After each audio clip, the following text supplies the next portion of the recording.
In this video, we'll be giving you 5 rules that can absolutely change the way you view the game and level up your approach to improving in Valorant. What's up ProGuides fam, it's your resident Radiant, Royal G, and today I felt like we should take a quick break from the more specific guides we've been putting out lately. Having specific knowledge is always great, but at the same time, it's very situational, and a lot of comments ask for other agents or different maps. They're coming out, don't worry. But in the meantime, I felt like sharing something I've always stressed to beginners and advanced players alike, and that's 5 rules that guide not only my gameplay, but a lot of high-level players as well. These are rules that I personally find very important for not just performance in-game, but growth as a player as well, so don't forget to like and subscribe if you haven't. And also answer our question of the day. What rank are you going for this act? Don't be shy, we're all in different parts of our Valorant journey, so there's nothing wrong with just starting out. Let me know what your goals are in the comments, and I'll be rooting for you. In Valorant, you could say there's 2 extremes. On one hand, you have people that believe aim is the most important, and good aim is what decides whether or not you win games, as at the end of the day, you still have to land the shot regardless of your strategy. And then you also have the other side which believes the contrary, and views Valorant more like chess, meaning that strategizing well and playing together properly will always give you the win. So who's in the right? I mean, both sides have very valid points, but I think we can all agree that the answer is much more nuanced than that. So I'll tell you the rule that connects both of these together, and it's that Valorant fundamentally is a game about percentages. What I mean by this is that nothing is absolute like in a chess game. If you make the right play, you don't magically get the kill because you still have to hit the shot to win. But at the same time, even if you're the best aimer in the world, you can't expect to hit a godly flick every time you enter a site. Everything has a chance of happening, but at the same time, keep in mind that it's not always a 50-50, which is to say that Valorant isn't necessarily random either. Rather, when you make a good play, the percentage of success goes up, and when you make a bad play, the percentage of success goes down. So no good play is always going to work, just like no bad play means you instantly lose. And if you factor in good aim or the enemy's bad aim, you can see how this percentage shifts up or down depending on everything combined. Okay, so before you say, Royal, you're just making things more complicated than it should be, there's a reason to think about the game like this. You might make a bad play, but because your opponents are doing the same or lack the aim to punish you, you might get away with it and think that it was actually a good play, creating bad habits in the process. And at the same time, sometimes you'll make a great play, but because the opponent hit the shot on you, you might come to the wrong conclusion that the play was bad. It's important to be aware that even good plays fail sometimes, and bad plays sometimes work as well. But of course, good plays work more often, while bad plays don't work very often. And that's why your goal is to always choose the high percentage play, which is just the play that gives you the highest chance of winning.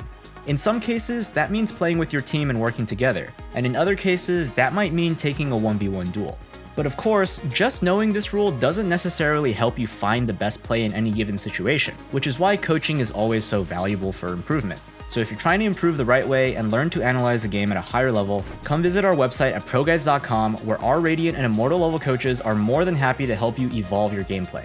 Coaching can help players at any level, and each session is individualized to your specific needs as a player. So make sure to click the link in the description if you're interested. One mistake many players make at times is to fall into the habit of turning on Autopilot as they play. Of course, it's pretty obvious that doing so is not the best way to play, but it's not as easy to understand why you might run into this problem in the first place. And surprisingly enough, it's not always because you stop thinking. So let's try to break down what can cause autopiloting before we talk about the rule. One way you can end up autopiloting is when you don't think too much about what you're trying to do and are just playing to do whatever. Maybe you're tired, or you're just mentally checked out after tilting at your teammates. You'll make decisions you normally wouldn't do, and you put yourself in positions you don't even know how you ended up in. The other way you can end up autopiloting isn't because you're tired or tilted, but because you're thinking too much. You'll be trying to make the right play, but you're thinking so much that you end up being swept up in whatever's happening, take in more information, and only end up more dizzy. Both of these situations are pretty common, and usually make you end up feeling lost in the sauce and maybe not in control of your own gameplay. And that's why this rule is very important to not only avoid autopiloting, but give yourself a better way to improve as a player. Essentially, no matter what you're doing, you always want to know your reason for why you're doing it. So if you're about to peek, know why you want to peek and what it's supposed to achieve. If you're smoking a position, know why you're smoking there. Your goal is to be intentional whenever you do anything. For people who are tilted or tired, this at least lets you make a play that you're confident in rather than just playing without purpose. And for people who tend to think too much, this at least lets you focus on one step at a time and prevents you from getting swept up in the action. So as a general rule, you want to always have a reason for doing what you're doing, even if it's something as simple as, I think this is a good fight. And if your play fails or you get punished in some way, you'll be able to look back at your reasoning and figure out why it didn't pan out the way you expected. Rule number 3 is to avoid second guessing yourself. It's hard to make good decisions consistently, and you're definitely going to end up making mistakes. I mean, we all do, even pros. But the worst thing you can do is constantly second guess yourself, committing to nothing, and then having your mistake be, I should have just committed to something. In all honesty, and I say this from years of experience, committing to a bad play is much better than hesitating while going for a good play. Now, the takeaway here shouldn't be that if you and your team decide to rush and you end up getting slowed, naded, shock darted, KO knifed, raise ulted, and the enemy killjoy places their lockdown, that you should just commit anyway. What I'm trying to say is that if you're ever in a 1v1 and you're not sure whether you should go to A or B, it's better to make a decision, commit to that, and then reflect afterwards if it was right or wrong. This results in 3 things. First of all, you're going to be a lot more confident and much more decisive. This will make you feel more focused, and your aim will also be better since you're not thinking about whether you're doing the right play or not. This is really important because not only will it make you play better in the moment, which increases your chances of success already, you also put yourself in a better position to learn from your choices when you actually do them properly. It's one thing to think a play doesn't work, and another to know because you've already given it a wholehearted attempt. And I want to say right now that having a ProGuides coach to help you learn from mistakes is always a good idea. But a lot of people don't really know what it's like or don't know if it would help them. So if you're not sure about whether ProGuides coaching is for you, I'm going to be streaming some live coaching sessions on my Twitch channel. If you want to get a better idea of what coaching looks like, have any questions, or want me to coach you personally, come shoot me a visit or feel free to book a session with me. I stream at 3 p.m. PST and live coaching sessions will start from Wednesday. See you there. Rule number 4 is something that I think everyone sort of understands, but no one really takes it to heart, and that's that every agent has a unique playstyle. A lot of people think that the only important thing about team comps is that they tick all the boxes, and have all the best agents currently in the meta in them, but there's a lot more to it. I mean, it's pretty obvious, right? It doesn't matter if you have the meta comp unless you're actually good at it. And it goes a bit deeper than that. The agent you end up playing is going to have a big impact on the way you approach the game.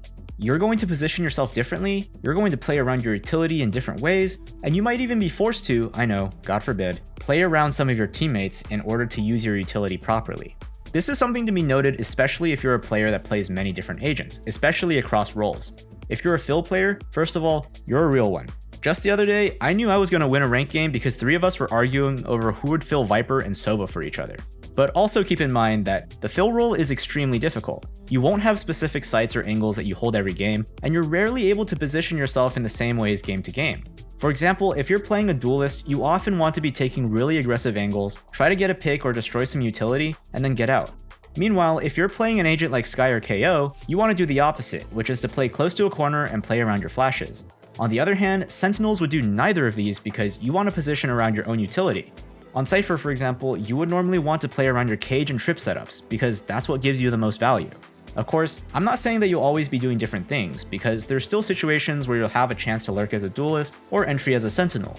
But it's very important to know that every agent requires a unique playstyle, and not knowing it could backfire even if it's a meta agent.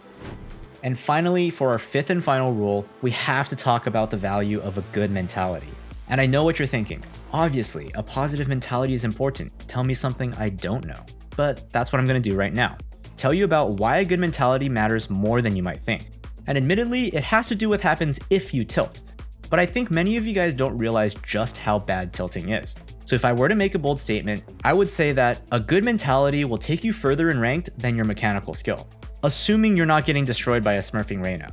Sorry guys, that's a problem that only Riot can solve. Anyways, apart from the obvious reasons of being toxic and ruining vibes when you're tilted, your gameplay necessarily changes when you're tilted. And no, I'm not talking about making stupid plays or no calming to your teammates. I'm trying to say that even if you were in the same position and taking the same duels that you would if you weren't tilted, you would have a lower chance of success. And that's because tilting makes you lose focus. You know how sometimes you hold an angle when you're tired, even though you normally get that kill, you somehow just whiffed or got distracted? Usually that's because your focus is off, and you might be drifting away or thinking about something else. And that's also what happens when you tilt. You're mentally checked out and you're thinking about how you're about to lose more RR, or your teammates are bad, or how nothing you do is going to win this game. Anything but focusing on the angle and hitting the shot. And when you do miss the shot, the negative emotions just pile on and your mental is falling faster than your RR. And honestly, this is just to say that focus is more important than anything when approaching the game. If you haven't noticed, basically rules 2, 3, and 5 are all tied in some way to focus, because when you're in the moment and ready to play, you're playing at your best and also pushing your limits the most. And with that being said, that's 5 rules of Valorant to live by. Make sure to like this video if you enjoyed, and also let me know about any feedback or comments you have. It's been Royal G, and good luck on the grind this act.